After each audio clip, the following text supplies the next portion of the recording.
uh, distinguished Chief Justices of the High Courts. I'll mention you all by name. If I've missed out somebody who has joined later, please forgive me. The number of Chief Justices who have joined this evening is an indicator of the importance of this event. We have Chief Justice of the Bombay High Court, Justice Dipankar Datta, Chief Justice of the Delhi High Court, Justice Dhirubhai Patel, Chief Justice of the Guwahati High Court, Justice Sudhanshu Dhulia, Chief Justice of the Gujarat High Court, Justice Vikram Nath, Chief Justice of the Jammu and Kashmir High Court, Justice Pankaj Mittal, my own former colleague in the Allahabad High Court with whom I worked closely, Chief Justice of the Jharkhand High Court, Dr. Ravi Ranjan, Chief Justice of the Madras High Court, Justice Sanjeev Banerjee. If I've missed out anyone, please forgive me, but I know everybody is present here. We have distinguished judges of the High Courts here, the chairpersons of the E-Committee, Mr. Barun Mitra, Secretary, Department of Justice, Mr. Ajay Sani, Secretary Mighty. Thank you very much, Mr. Sani, also for joining in. I'm not saying thank you to Mr. Barun Mitra because he's as much a part of the E-Committee as I am. Dr. Neeta Verma, Director General of NIC, Mr. Ashish Shiradhonkar, and my very distinguished and experienced colleague, Justice R.C. Savan, who provides such able assistance to me in the E-Committee, and all the members of the E-Committee, distinguished invitees. At the outset, let me begin by thanking the Director General of NIC, Dr. Neeta Verma, Mr. Ashish Shiradhonkar, who is really the architect of the project today. I must also thank the unstinted cooperation which I receive and the E-Committee receives from the Department of Justice, headed by its able secretary, Mr. Barun Mitra, who responds to all our requests without waiting for even a day and ensures that the problems which are being faced by the High Courts and the District Judiciary, not to mention the Supreme Court, in the area of infrastructure capabilities are all duly attended to. Thank you very much to the NIC and to the Department of Justice. The importance of today's event lies in our effort in the E-Committee to provide a complete integration, as Ashish said, an end-to-end integration for lawyers, for litigants, and the court system. Just this evening before I came to this event and I was having a cup of tea after the day's work in court, I received a little protest from one of the bars, the Delhi bar, who expressed the apprehension as to whether we are going to replace oral hearings somehow by this event by a system of virtual hearings. Let me assuage at the outset all the members of the bar that for someone like me who owes everything to the bar and to the institution of the judiciary, nothing could be further from my mind. Nothing at all could be further from my mind than to replace the strength, the resilience of the open court system. Equally, let me assure all the members of the bar and all stakeholders that the purpose of these initiatives is to make our services more friendly to the members of the bar for the litigants for whom we exist. So we are not here to introduce some newfangled system over the system which has grown over the last 150 years or more. We want to strengthen our existing systems and to make them even more effective by incorporating the cooperation of all diverse stakeholders, the bar, the bench, the citizens and civil society. Let me also tell you at the outset that one of the major initiatives which we have pursued in the E-Committee since I took over as the chairperson is to have a collaborative mission with the High Courts. The ownership of this project is an ownership which vests in the High Courts themselves. We at the E-Committee in the Supreme Court use our position as facilitators, as guides, as friends. We are really the interface between the funds which are provided by the Government of India and the utilization of the funds by the high courts and by the district judiciaries. But ultimately, ownership of this project has to be with the states and the able and dynamic leadership of our Chief Justices. That's why I began by mentioning them. Before I tell you briefly about some of the initiatives, and many of them have already been stressed upon by Mr. Varun Mitra, I would like to acknowledge the work which has been done by a team of distinguished judges across the country who have assisted us in this task. I would in particular like to mention the work which has been and is being done by Justice Rajesh Bindal, presently in the Calcutta High Court, Justice Rajiv Shakdar of the Delhi High Court, Justice Satish Sharma, Madhya Pradesh, now Karnataka, Justice T.S. Sivagnanam, Madras High Court, Justice Arvind Kumar in the Karnataka High Court, Justice Nitin Zamdar from the Bombay High Court, Sister Justice Bela Trivedi from Gujarat, Justice Maushami Bhattacharya from the Calcutta High Court, and Justice Pratibha Singh from the Delhi High Court. I may have possibly missed out some colleagues, and please forgive me for that. Each of you has manned specific projects of the E-Committee and facilitated our work over the last 1 year.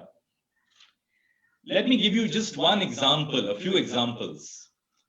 The E-Committee today is on the anvil of finalizing the rules for live streaming of proceedings. We are in the process of creating the infrastructure for live streaming of court proceedings all over the country.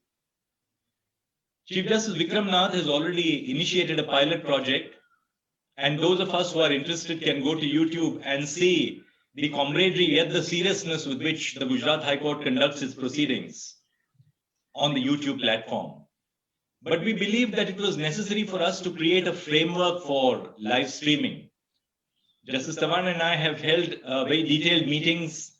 I held a meeting last week, and we are in the process of finalizing the rules for live streaming. We began video conferencing as the platform for answering the problems of the pandemic. Again, not to replace physical hearings, but to ensure that the courts were functional and available for those whose liberty and rights were being seriously infringed during this period, because we exist for the common citizens. So we drafted rules for video conferencing. How do you conduct video conferencing? What are the principles which are to be applied in conducting video conferencing hearings? Not merely in the court hearings, but for the purpose of recording evidence in criminal trials. We know how many criminal trials are delayed because forensic evidence cannot be recorded, or the investigating officer has been transferred to some other part of a distant state. So we have put into place model rules for video conferencing and circulated them to the High Court.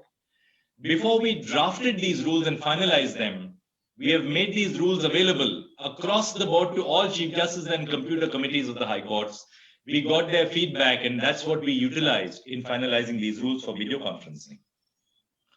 Almost all High Courts in the country are now carrying out the work of digitization. The Allahabad High Court, for instance, has close to 50 crore pages which had to be digitized. The Secretary General of the Supreme Court, Mr. Sanjeev Kalgaonkar, mentioned to me last year that the problem with this mission which we were carrying out was individual high courts were carrying out digitization in their own individual silos. But there had to be a national uniform pattern for digitization. So I constituted a committee, and that committee has been ably assisted by CDAC, including Dr. Katre, who is a very distinguished and highly applauded scientist in the country. And we have prepared an SOP for digitization. That SOP for digitization is about to be finalized, and it will be finalized during the course of the week.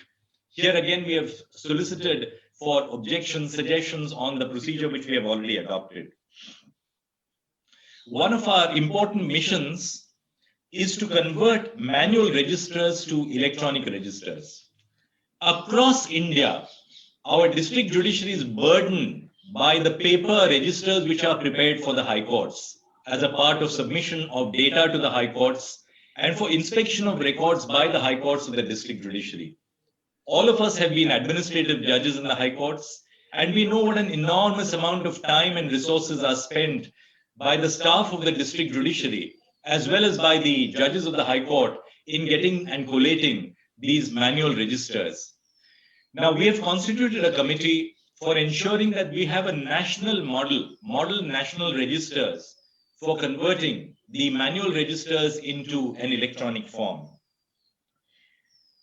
As part of the mission of the E-Committee, one of the ideas which we have and one of the missions which we have is the knowledge platform.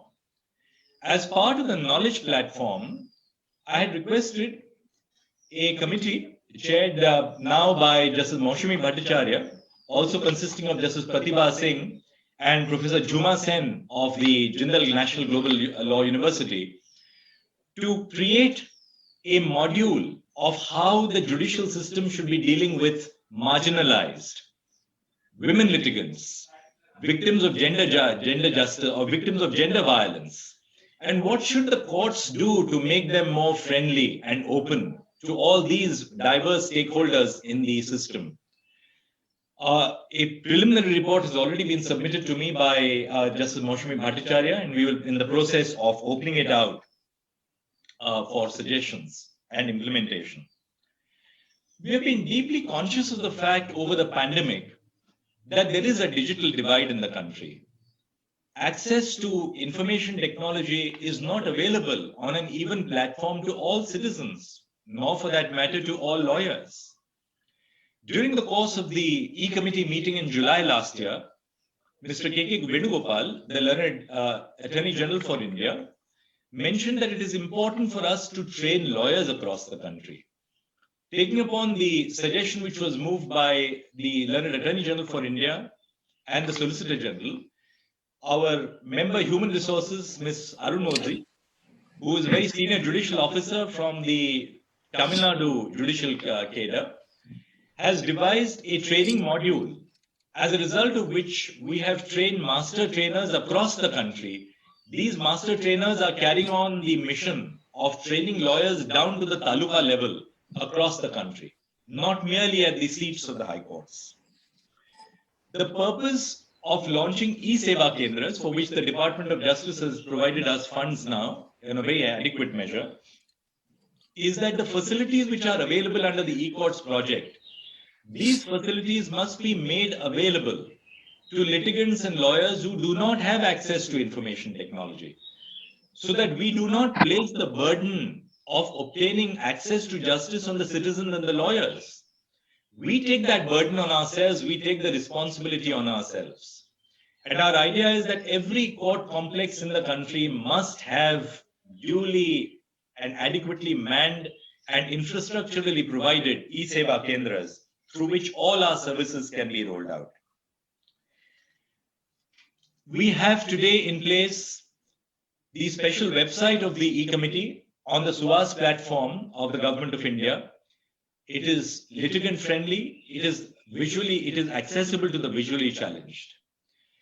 Now, before I move on a very brief presentation which I want to make on the two services which we have unveiled today, let me also mention that with the end of phase 2 coming now, phase 2 of the e-courts project, we are already in the process of unveiling our vision document for phase 3.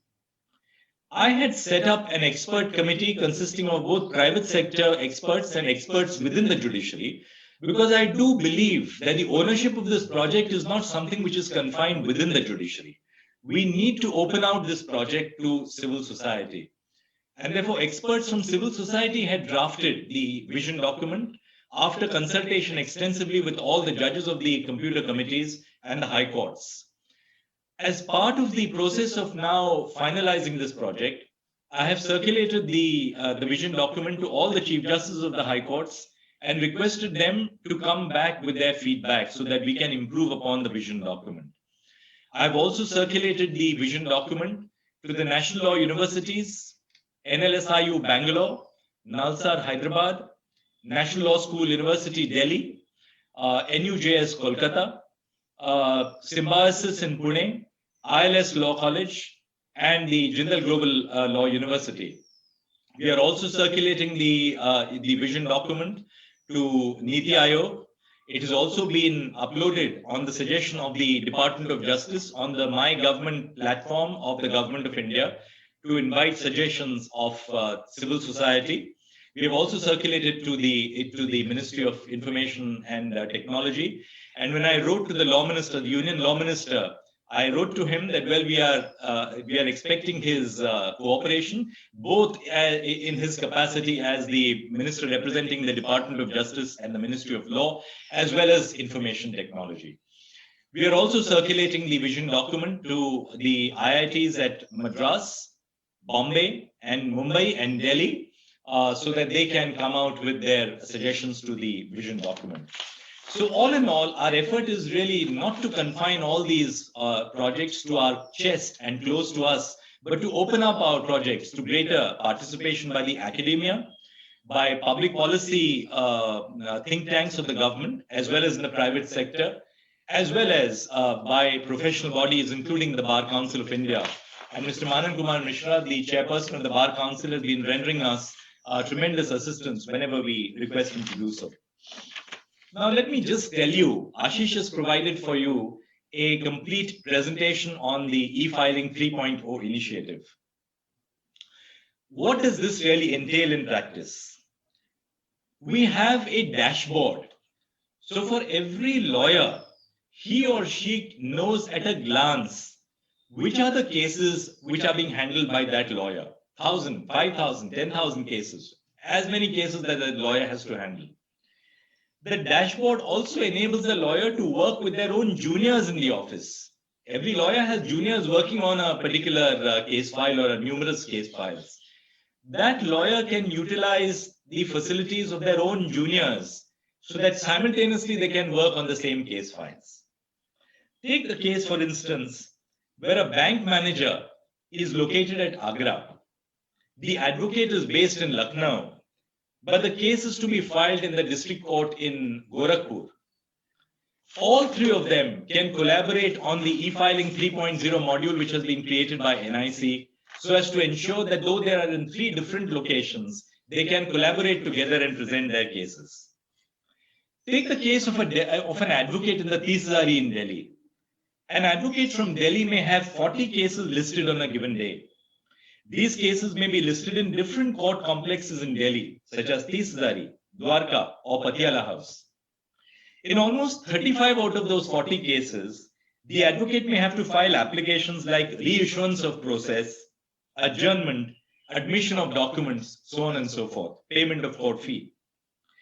Normally, an advocate or their clerk has to physically visit the courts or to arrange to submit the applications in these courts through their juniors or partners. The facility is now available as a result of e-filing 3.0 with ready-made templates and a mechanism to fix adhesive stamps using the court fee wallet without visiting the courts while in office. So lawyers sitting in their own office can do this entire exercise without having to travel from one end of the city to the other. The entire system from conceptualization to implementation was completed in a record time of 6 months during the lockdown period and during the course of the pandemic. This system has been pilot implemented in the state of Maharashtra as on date. The number of new cases filed on e-filing 3.0 are 1,461. 6,777 documents have already been filed, whether by way of pleadings or otherwise. And litigants who have video recorded the oath without visiting the court are 943. Imagine a litigant having to come to the court headquarters just to record an oath. We now have a facility for the oath to be recorded by use of video conferencing and e-filing 3.0. There are 18 short training videos of 3 to 5 minutes each for training the lawyers themselves. We cannot be successful in our mission unless the lawyers are on board. We have 60 frequently asked questions, FAQs. Online help is available, and we have a training manual. The involvement of the bar is critical to the success of the project. We have ensured integration of e-filing with the advocate registration data. However, it is essential that the bar councils can share the advocate registration data with verified or registered mobile numbers for speedy registration of advocates. On a lighter vein, I had written a letter to the chairman of the Bar Council of India to provide us the advocate registration data. In turn, the Bar Council had circulated it to all the associations in the country. I started getting feedback on what is it that the E-Committee wants all the advocates' data. They were wondering whether, we are exercising some novel jurisdiction over the advocates. So I immediately responded to the Bar Association saying that the purpose why we want the contact details of the advocates is to make available to them these free services which the E-Committee renders, and not for any other purpose. Our effort in getting data about each advocate across the country is so that we can make ourselves available by providing information about the facilities which we provide to the advocates. Let me now go to the judgment search, the second feature which we have unloaded today. The NJDG, the National Judicial Data Grid, has brought greater transparency in the judicial system. And just to give you some idea about the number of cases on the NJDG, we have on the NJDG data of 57,33,120 pending cases, 5.7 million cases which are pending. We know that 91,914 cases in all the high courts are more than 30 years old. We also know that in the year 2020, 13,68,000 cases were filed in the high courts during the pandemic. 9,74,374 cases were disposed of by the high courts. We know during this period, 13 million cases were filed in the district courts, out of which 7.9 million cases were disposed of by the district judiciary. We have 638 districts in the country for which data is available, 3,296 court complexes, 7,278 court establishments. But I'll give you some mind-boggling figures which indicate the nature of the achievement. We have data today of 38 million cases which is available on the NJDG. We have data of 106 million cases which have been disposed of and which are available on the NJDG. We have total data of 144 million cases on the NJDG, and the total number of orders, final as well as interim orders available on the NJDG are as many as 141 million cases. Out of the 25 high courts, we have pending cases available pertaining to 57.45 lakh cases and 3.04 crore cases which have been disposed of. Now, we felt in the E-Committee that with this mine of data, why should we not provide a free text judgment search engine to lawyers and judges across the country? Why should a lawyer be compelled? Lawyers who want to, of course, pay and get proprietary software are free to do so, because we cannot compete with the private sector. We are only really providing an additional service for lawyers who cannot afford the cost of paying for proprietary software. So the free text engine, which has been devised by NIC with the able assistance of Ashish Shiradhonkar and his team, provides, as Ashish showed us, a free text service. And as on date, 39,48,783 judgments and final orders from the high courts are available for search on the NJDG. Some high courts are yet to do so. Madhya Pradesh, Punjab and Haryana, Chhattisgarh, Gujarat, Allahabad, Madras, Patna and Karnataka are yet to provide the judgments on the NJDG. Their very distinguished Chief Justices are with us, and I'm sure that this is just work in progress and we'll achieve it in the very shortest possible time. We have videos explaining the features of the judgment source options. Let me conclude by just a few stray observations now. We have launched virtual courts, especially for traffic violations. Delhi is leading the virtual court system across the country. I also noticed that Chief Justice Tripura, Justice Akhil Qureshi has also joined us. Good evening, brother. Just to give you virtual courts data, virtual courts have been implemented in 11 establishments across 9 states in India: Delhi, Haryana, Chennai, Pune, Kerala, Karnataka, Nagpur, Transport, Assam and Chhattisgarh. Proceedings have been completed in 59.57 lakh cases, that is 5.9 million cases. Fine has been paid in 13.90 lakh cases. The total fine which has been collected is 152.89 crores. So citizens who would have had to otherwise spend time in courts just for the payment of fines in petty cases have chosen to pay these fines online. 79,000 cases violators have chosen to contest the cases. We provide citizen services in the e-committee. Our service portal records as many as 25 lakh hits per day. Our mobile app records as many as 3.5 million hits per day every single day. 35,000 SMSs are sent by the e-committee, and about 3,50,000 emails are sent by the e-committee every single day. For the purpose of COVID management, to ensure the proper functioning of courts, Ashish has developed and the NIC team has developed a COVID management patch, which was referred to by the Secretary Department of Justice, which would enable the courts to schedule cases in such a manner so as to avoid overcrowding in courts. Finally, let me also refer to the open APIs. We have opened up the data, the e-courts data, to all institutional litigants. The government, as we know, is the largest institutional litigant in the country. So the purpose of having open APIs is so that all state governments, all local bodies, banks, financial institutions, insurance companies can freely access their data and monitor the pendency of their litigation.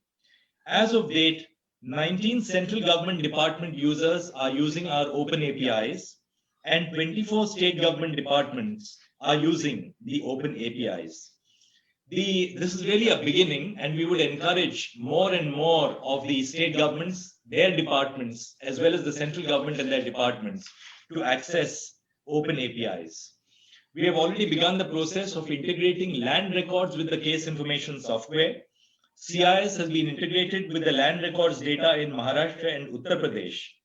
CIS is also integrated with the portal of the Ministry of Corporate Affairs for fetching company-related information, especially the email addresses for service of summons electronically. This has been implemented on a pilot basis in the commercial courts of Bombay and is in the process of implementation in the Delhi commercial courts. All in all, let me conclude by saying that this is really a collaborative effort of the Government of India, the state governments, the high courts, especially the computer committees of the high courts and the e-committee of the Supreme Court of India. Today, the launch of e-filing 3.0, as well as the judgment text facility, the search facility for search of judgments, is a beginning which has been made by the e-committee. I'm sure there are glitches. No technology is free from glitches. We'll be only happy to resolve the glitches. But let me conclude by just telling you that when we began the video conferencing hearings of the Supreme Court, on an average, we would have about a dozen times in a day when the hearings would be disrupted because there was a glitch in technology. Today, we are conducting final hearings, admissions, without even a single disruption during the course of a day from 10:30 to 4 or even beyond. I know that many high courts have shown flexibility.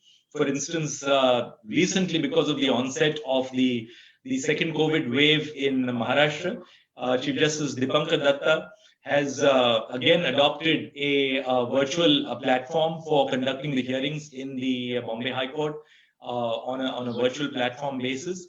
The idea is to show the flexibility of the Indian judicial system. Not for a moment do we want to replace physical hearings, nothing of the sort, but we are conscious of the need to protect the public health of our lawyers, of the litigants who come to our courts. And across the country, whether it's Gujarat or Maharashtra or Chennai or Bangalore, each of our high courts has, or Delhi, each of our high courts has responded to the need of the hour by incorporating technology to make our services truly citizen friendly.